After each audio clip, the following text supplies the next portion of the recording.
হয়তো বুঝাইতো স্যাররা সবাই। ইন্টারমিডিয়েট লাইফ তুমি বড়, ইন্টারমিডিয়েট লাইফে তোমাকে ছোট হিসেবে ট্রিট করবে না, মানে তোমাকে তখন এরকম হিসেবে ট্রিট করবে না যে তুমি কি ছোট। তুমি যদি এখন একটা ক্রাইম করো, তো ক্রাইম করলে কিন্তু তোমার দেখা যাবে কি তোমাদের অনেকেরই দেখবা যে 18 বছর হয়ে যাবে আর কি ইন্টার লাইফ শেষ হয়ে যেতে, তো তোমাকে কিন্তু একদম গ্রোন আপ নাগরিক হিসেবেই ট্রিট করবে, ঠিক আছে। তো তোমার কিন্তু এখন আর ওই ছোটর যে একটা ঢাল থাকে মানুষের যে আমি ছোট, ওই ঢালটা কিন্তু চলে গেছে, ওই ঢালটা সামনে থেকে নাই। আস্তে আস্তে দেখবা তোমার ফ্যামিলির আচার আচরণও তোমার প্রতি চেঞ্জ হবে। আগে হয়তো যেভাবে তোমাকে ট্রিট করতো, তুমি একটা ভুল করলে যেভাবে তোমাকে হয়তো বুঝাই দিত, আস্তে আস্তে ওই জিনিসটা চলে যাবে, গায়েব হয়ে যাবে।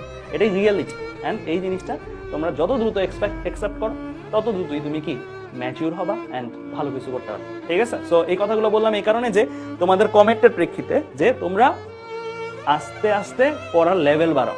পড়ার লেভেল কমাইলে কখন হবে না, আমরা হয়তো এখন যা পড়াচ্ছি সামনে আরো লেভেল বাড়াবো, কিন্তু আরো বাড়বে। তখন তুমি যেন দাঁড়ায় থাকতে পারো, সার্ভাইভ করতে পারো, ওই সার্ভাইভের মতন শক্তি অর্জন করে নিও, ঠিক আছে।